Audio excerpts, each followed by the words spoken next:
Time is the wisest counselor of all. Hey guys, it's Sai, aka Nkiru the Love Guru, and it has been 24 hours since my last confession. I hope you guys are having a wonderful day today because you know that I am. I am back to give you guys a little bit of guidance in self-care, self-love, shadow work, and most importantly, accountability. You know what we do here on this podcast. We confess and take accountability for the areas of our lives that we can improve on. So let's get right into it. Today's confession is I move at a different pace than everyone else. Well, yep, this is very, very, very true about me. I've been told that I am behind all of my peers in a lot of things. Life milestones and things of that nature. I don't technically move at society's timing. It doesn't align with my inner clock. So just because society says that you're supposed to do something by a certain age or a certain time or whatever the case may be, that one, it never really feels internally correct to me, and I really don't care. So this is something that is is kind of always been with me. I didn't always not care. I did used to care about it because people would try to make me feel bad or make me feel like I was behind. But the older that I got, the more that I just did not care. And the more that I learned about myself and who I am, the less I was concerned about being on societal's timeline. I do have ADHD, so I do struggle with time blindness. If you have ADHD, then you know what that is. So time is a really weird construct for me. I also, because of my ADHD, I do not like to be micromanaged at all. I don't like to be told to do something, especially when I was already about to do it. Like, I can't stand that. I hate when somebody sees that you're about to do something and then they tell you to do it. Like, I'm not doing it now. Now I'm just going to look at you. Like, I can't stand that. That's like one of the most irritating things. I don't like to be micromanaged. Like, just let me flow. Just let me be. Just let me be, please. My priorities are extremely different than most because I understand that my path is different than most, and therefore my timing is different. So I think that it's important for us to embrace that about ourselves, that we are all different, even though we're all humans. You know, we all have a different walk on this earth. So we shouldn't be focusing so much on what another person is doing to the point to where we feel like we have to model our entire lives after that, because it's not realistic. Your life is completely different. The calling on your life is different. The walk on your life is different. The path is different. The timing is different. Everything is different. So you can acknowledge someone else's walk, but it's not yours. Your walk is your very own. Your very own. Okay, let's tap into, nope. Here's some things that you can do to kind of get in control of your time and to have better autonomy over your time. Is you can create a daily routine for yourself. Find things that you think that are extremely important to you and model a routine around it. The next thing that you can do is you can cut off distractions while you're working on that routine. So when you have things that you're saying, okay, these are my goals, these are the things that are important to me, these are the things that make sense for my journey and my walk, then you cut off everything that is going to distract you from focusing on those things, and you have better management of your time. In order to do 1 and 2, you have to be very crystal clear about what your goals are. Understand who you are, what your purpose is, and what your goals are, and then draft a routine around that. Cut off the distractions from preventing you from reaching those things, and then you'll see a drastic improvement of your time management. So, yeah, that's what I got for that. So, action item from yesterday. Yesterday's action item was, when was the last time that you challenged yourself? So for me, this is a challenge. This daily podcast is a challenge for me. I have to show up daily and open up. And it's extremely challenging for me because I am an introvert. I am an introvert and I live a very private life. And I am notorious for not letting a lot of people very close to me. So this is a challenge for me. This is challenging my whole my whole foundation by doing this, but I'm hoping that this is helpful to someone else, especially someone else like me who who is a very introverted person and a very private person who doesn't allow a lot of people in. Hopefully this gives them a tool from the comfort of their homes of something that they can work on, something that they can use to work on themselves. So that's why I do it. But yeah, this is very challenging for me. So yeah, that's my one thing. Okay, you know what we're going to do. Let's go on, open up this Bible. Ecclesiastes 3.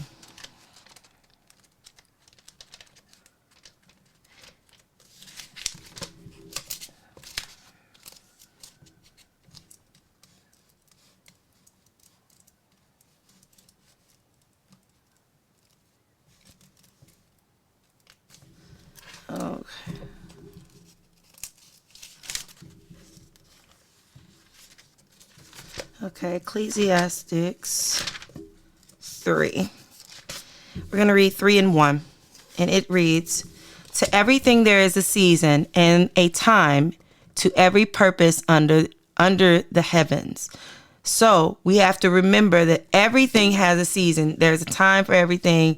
There is a moment for everything. There's a reason for everything. So don't get caught up in what somebody else is doing, because once we talked about earlier that there's perfect timing for each and every person, and there's a season for you, there's a perfect season for you, there's a perfect time for you. Don't get caught up in what everybody is doing. There's always a season and a time where things will be made clear for you. Yeah, everything has its own season, and sometimes your waiting season is a little longer than other people's waiting seasons, and that's okay. That's okay. Embrace that. Embrace it. If your waiting season is a little bit longer, it's because your purpose and your walk and your journey requires that length of time of waiting. It's what's necessary for your walk. Okay. Next, turn with me to Galatians chapter 6. Galatians chapter 6. And verse 9. Galatians 6 and 9. And it reads, "And let us not be weary in well-doing, for in due season we shall reap if we faint not." So we have to remember, we can't get weary because the timing is not going along our plans or according to how we perceive it should be. Don't get weary. Don't allow yourself to get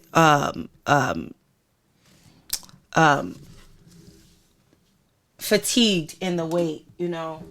Allow yourself to embrace the chapter that you're in, the journey that you're in, for whatever it is, and don't get fatigued in the wait. Everything that is for you will be for you, and it'll be on divine timing at the proper time.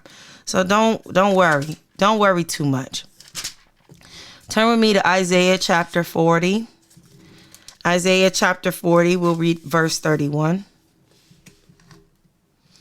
And it reads, "But they that wait upon the Lord shall renew their strength. They shall mount up with wings as eagles. They shall run and not be weary, and they shall walk and not faint." So this is, once again, when you feel weary, when you feel like that it's taking a long time, when you feel like you don't understand how you're going to make it, lean on God. God will help you persevere. God will bring you through. Lean on the Lord, and He will give you the extra strength. He'll give you the extra boost that you need to be able to persevere through the hard time, that hard wait, that hard whatever, But don't feel like just because you see everybody else getting something, that it's what they're going through and what they're experiencing is not what you're experiencing. So don't measure yourself by the measurement of other men. Focus on what your walk is. Always focus on your own walk. It's a reason why you need to do that, because your purpose is different. We're all crafted in uniquely and wonderfully, and we're all designed for a specific purpose, and God knows. It's like cooking, you know. It's like cooking. Everything does not go in the oven for 350, even though people literally put everything in the oven for 350. Everything doesn't go in the oven for 350, and everything isn't in the oven for the same amount of time. You know what I mean? Everything, a chicken is not going to cook the same amount of time that a cake will. A cake is not going to cook the same amount of time as French fries. Everything has a divine time and a divine environment around it. You know what I mean? So don't allow yourself to be so thrown off about what everybody else is doing or whatever else is going on around you, because that's not your focus. Your focus needs to be on your own assignment, what God has ordained inside of you, and walking along in that. So the more that we embrace that everything that is for you will be for you, the easier the wait will be, the easier understanding the time will be, and yeah, so it'll just be overall an easier experience for you. Okay, turn with me to Habakkuk 2 and 3.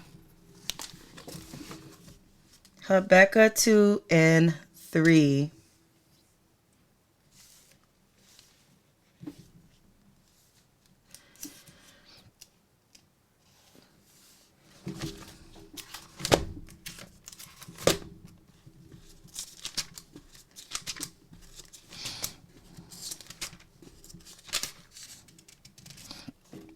Okay.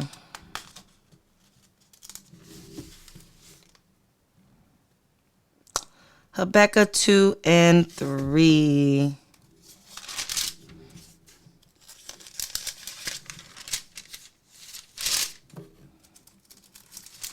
These pages love to stick together on me.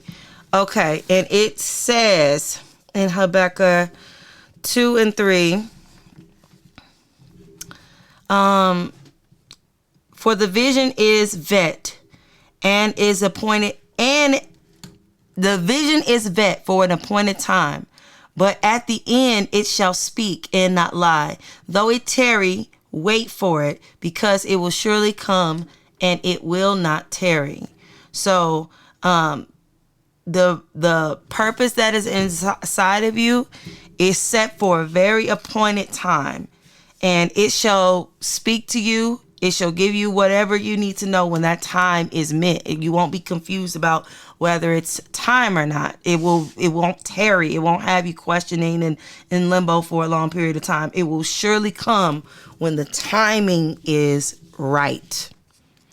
It surely will come when the timing is right. Okay, turn with me to, let's do 2 Peter chapter 3. 2 Peter chapter 3. Okay. 2 Peter chapter 3. 1 Peter. Okay.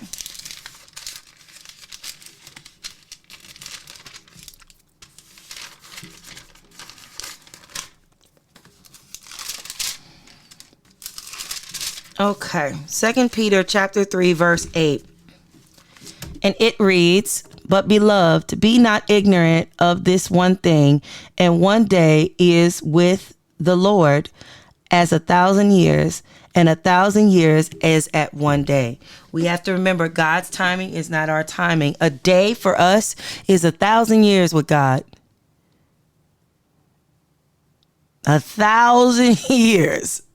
It says one day with the Lord is like 1,000 years. Okay? One day. So stop worrying about what can be possibly done, what possibly can get done in a short period of time. It's 1,000 years to God. 1,000 years. Think about that. Nothing is impossible with God. Nothing. No timetable, no nothing. Because one day is 1,000 years with the Lord.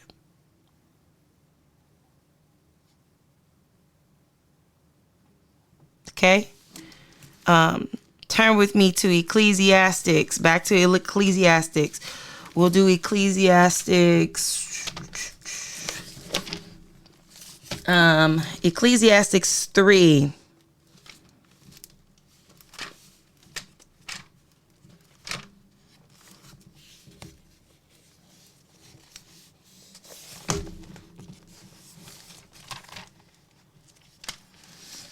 Okay, Ecclesiastes 3 and 11, and it reads, He hath made everything beautiful in his time. Also, he has set the world in their heart, so that no man can find out the work that God maketh from the beginning to the end. So God has made everything.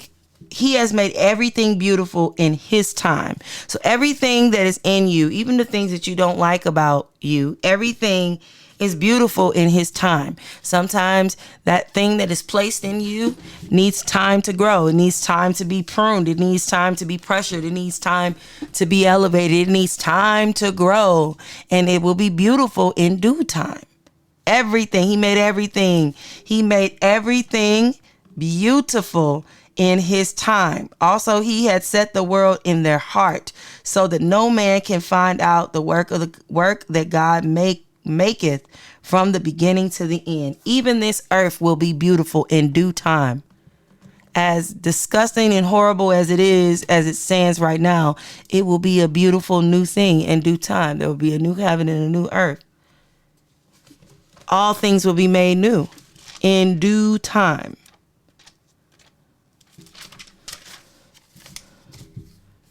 And the same will be said about you and the things that are inside of you. So give yourself some time, give yourself some grace, give yourself the opportunity to grow in the areas in which you need to grow. Okay, turn with me to Acts chapter 1, verse 7. Acts 1 and 7 reads, And he said unto them, It is not for you to know the times or the seasons for which the Father had put in his own power. Okay, it's not for us to always know the timing of things. Sometimes we get obsessed with the time of everything because we're operating on societal scale, but it's not for us to know that. It's not for us to be concerned with that. It's not. It's not any of our concern. We should be focusing all of our attention and efforts on walking the walk that was given to us. We shouldn't be concerning ourselves with anything else. Okay, turn with me. This is going to be the last one, to Ephesians chapter 5. Ephesians chapter 5. Ephesians chapter 5.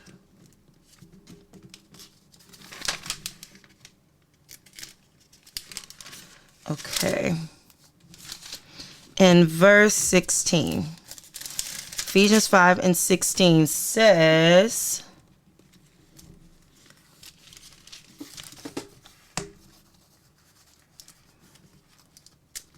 okay.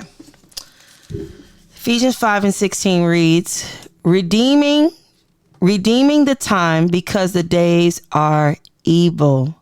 Redeeming the time because the days are evil. What is this talking about? We have to make sure that we understand that our time is precious. Our time is precious, and we have to make sure that we are making the best use of the time that God is giving us. Because the days are truly evil that we are experiencing. But even within that, goodness will always prevail. And we can always overcome any situation. So, redeem your time and make sure that you make your time count. All of it. All right. Well, We can't leave without giving you an action item to help you work through this. So here it is. Today's action item. Action item. Action item. How can you embrace the unique timing that God gave you? How can you embrace the unique timing that God gave you? How can you embrace the unique timing that God gave you? Well, that's all that I have for you today. And you know that I love you. So I need you to love on yourself too. And even if you don't feel like you're able to today, know that I am sending you all the love, light, peace, and positivity that I possibly can. No matter what, keep pushing and persevering and remain accountable. I love you so much. Until next time, bye.